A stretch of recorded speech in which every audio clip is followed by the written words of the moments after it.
What is it that your woman really wants? Like, what's the thing that she really wants from you that she just won't talk about? And so in this video and the series of videos after this, I'm gonna change the tone of this channel. We're gonna talk about some real deep shit. Stuff that you would normally learn in Soul Seducer, but I'm gonna bring it here for you. There was a video that came out recently, it went viral. And there's this woman who was in a very nice house, and she was talking about her husband, how about she almost got a divorce a few years ago with him. And the thing is that he's a great guy. And she's talking about how amazing he is. But at the same time, she gets really upset about the fact that she has to tell him to help her out around the house. And keep in mind, this guy also has a job. He's also working and everything else. And so if you want to see that video, there's a link down in the description. You can check it out. What she's doing here is she's articulating something that a lot of women are trying to say, but they just don't know how to say it. And they get caught up in the superficial bullshit. So in this video, she's talking about him helping with the dishes and helping with the chores.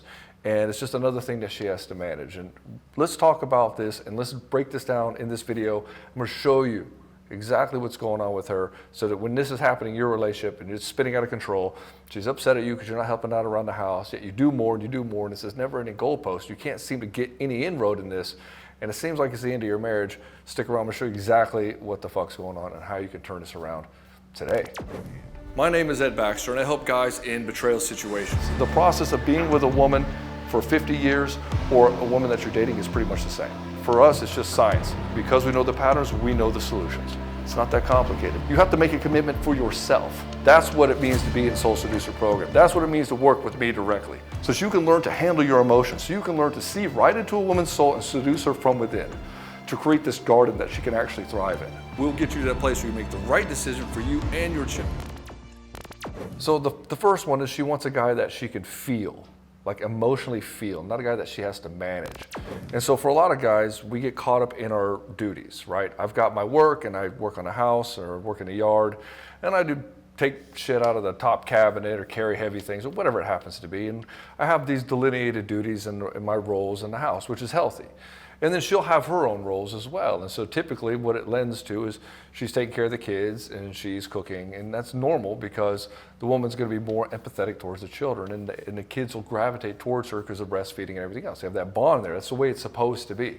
And so because she has this handled, he'll go and worry about other things and assuming that she just has things handled over here. But what ends up happening is from this place, he'll hear her say things like, well, I need more help. I'm overwhelmed, I'm overworked, I got this endless to-do list that never ends. Can I just get some more help? And then he's like, okay, she needs help. She's complaining, she's upset, I want a peaceful home. And all guys want a fucking peaceful home. Like, we want to come home to this sanctuary. But this never is the case. Like, we never get to have this sanctuary. When I'm coaching guys, I'm saying, well, it's because you have to create the sanctuary for her to thrive in. You have to create the garden for her to thrive in. And what she's saying here is, she's saying we're too delineated in our duties to the fact that I cannot feel what's happening on your side of the world, and you're not feeling what's happening in my side of the world. Doesn't necessarily mean we need to intermingle responsibilities. And this is the falsehood. This is the first falsehood that she'll say, I need more help around the house. But if you really look at the subtext of what's happening, she really isn't necessarily looking for more help, although she is overwhelmed, and she thinks that if she gets more help, she'll feel less overwhelmed. What she's looking for is his presence. Is he a part, and can he see me having this human experience of being overwhelmed? She doesn't want to feel alone in this fight. And so it's really easy as a married couple that I go worry about my shit, and she goes and worry about her thing, and I don't have to worry about what she's doing. I'm just going to trust that she's got it managed and handled. And so as a guy, I'll come home and I'll say, hey, what are we having for dinner? Assuming that it's handled and everything's going on. And she's like, can't you see I'm overwhelmed? I'm having this thing, and you can't see me, and you can't hear what I'm going through, and I'm complaining, and you're not noticing it. You're just getting annoyed that I'm complaining. And he's like, yeah, this is fucking bullshit. What am I dealing with this for? I came home to this angry woman. I just asked what was going on for dinner. She should already have this figured out. She should already have this going. And this is the problem, is she'll say, I just need more help around the house. She's like, I feel overwhelmed. If I just had less on my plate, I'd feel better. But the thing is, she doesn't know what she's asking for. And you're like, well, Ed, how can you speak for women in this space? Because I've seen it about 1,000 fucking times. And so what she's actually asking for is, hey, can you be present in the world that I am in here? Let's not have this so separated where you're in your workplace and I don't know what's going on with you, and I have all this going on here and you don't know what's going on with me. So when she's overwhelmed and she's in this game of overdrive, when you ask her something like, hey, what's for dinner, she's going to spin out because she's feeling overwhelmed and she's in overdrive. She's like, oh, there's just another thing I have to take care of on top of all the other things I have to take care of. And in her mind, every task is of equal importance. Whereas for guys, in your mind, you might think, I've got 14 tasks, one takes 1 minute, one takes 15 minutes, one takes 60 minutes. Well, all those together, that's only 75 minutes. It's not a big deal. For her, she's like, I got 3 tasks, holy shit, I'm overwhelmed, how am I gonna get all this stuff done? There's no time limit around the tasks, it's just tasks, and if there's too many tasks, if there's 5 or 6, she's just gonna feel overwhelmed, even if they take 10 minutes for her to complete all of them. And guys don't really realize that this is kind of how it works with her. And so for you, you're like, well, let me manage my time and make this happen, and I'll go do this. This is what the masculine does. They take things and they structuralize it and they compartmentalize it, and they reduce it down into very simple things. And she's looking at it from an emotional standpoint. She's going to spin it out into this huge thing, like, oh, it's too much. Can somebody help me manage my life? And so the thing is that you don't necessarily have to go into the house and start doing more tasks and helping her all in all the little details. Now, that some of that may be required. She may feel that it's off kilter. She may feel that she's doing more than you are. And she may even say things like, well, you know that men don't have to do much in the house and the women have to do everything. This is just her perception of stress. It's not actually true. The way that you perceive stress is really all that is really what's happening with it. And so she just needs to feel that he is a part of what's going on there and create this container and structure for how this should be managed. So in other words, if I'm coming home and my wife is totally frazzled and upset and everything, she just really needs to feel that I'm in the mix with her, that I'm there with her, that she can lean on me for support emotionally. It doesn't mean I have to fix everything. At the same time, my wife is very clear that her emotions are her responsibility, not mine. And so one of the main fallacies that this woman made in this video is she's blaming her emotional state and everything that's going on with her world, and she's blaming it on her husband. Anybody who does this, anybody who blames their suffering on somebody else is just completely screwed up in the way that they're looking at how they're not taking responsibility for their own emotional state. And any time that your wife tries to make you responsible for her emotional state, you have to push back on it. You have to set a boundary. So how do you create this situation where you can come home and then she starts to relax just because you're there versus seeing you as somebody who's increasing her workload or somebody who's not helping her out on a day-to-day basis? Well, the first one is you got to stay calm. You got to stay calm and grounded into who you are. You have to be very certain of who you are, and you have to be very certain in the kind of world that you want to live in, what kind of household you want to be a part of, what kind of family that you want to have, what kind of relationship you want to have with this woman. When you come home into this space and she's overwhelmed and you're here from not a robotic, unemotional space, but fully engaged with her emotionally, but not reactive and being pulled into all her crazy or her overwhelm or her overdrive. And you just see her and you ask her questions like, hey, what's going on with you? You seem overwhelmed, tell me what's happening. And then she'll say, I just need help with all these things. Cool, let's do it right now. We'll do it together. And so she's like, I just wish that something would happen or whatever. And then, cool, all right, well, what else? And so the process is yeah, you're going to do some questions because you have to explore exactly what's happening with her, but also realize that she's looking for a structure and container with which to reside in. And if you get all emotionally spent out, or if you're not engaged with her and she doesn't feel you, then she doesn't feel this container of you. She doesn't feel that you are this guy that she can rely on emotionally, that whatever's going on, she can feel seen in her just being in your presence. And so when you have this nailed down, when you're able to do this all the time, you just walking in the door, she should have this relief of stress. Not because you picked up the broom or put a dish in this dishwasher or something, but because you're there and just your presence alone sets a container for how the family is handled. This doesn't mean you're being a dictator. This doesn't mean that you're completely absent either. So if I come home and I know that if I ask her what's going on for dinner, then she's going to say, oh yeah, we're going to have this. It's not going to be this thing, oh, I got another thing I got to do on my plate. Because when I come home, I'm fully engaged with her and the family. I'm not just doing a bunch of tasks to get her off my back. And that leads to point number 2. She wants you to take the wheel emotionally, spiritually, and even physically. In other words, what this means is that when you're around, you got the life handled. It doesn't mean you're doing all the tasks, but you've got the plan of how shit should be handled. And so you lead emotionally by staying calm. You lead spiritually by setting the tone of how you should be engaging in this relationship, in this family, and how the family should be. And you engage physically by setting the standard, by moving first, by being the guy who takes initiative and makes it happen.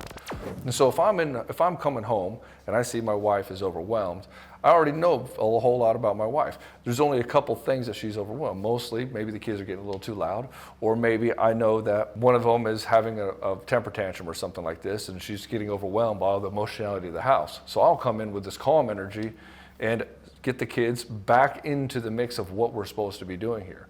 She can feel me engaged because I can feel where she's at.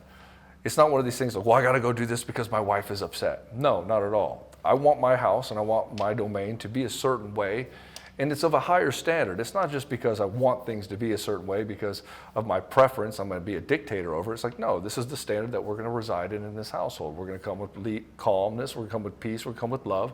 There's not going to be fighting, there's not going to be raising a voice, there's not going to be manipulation, there's not going to be guilting or shaming.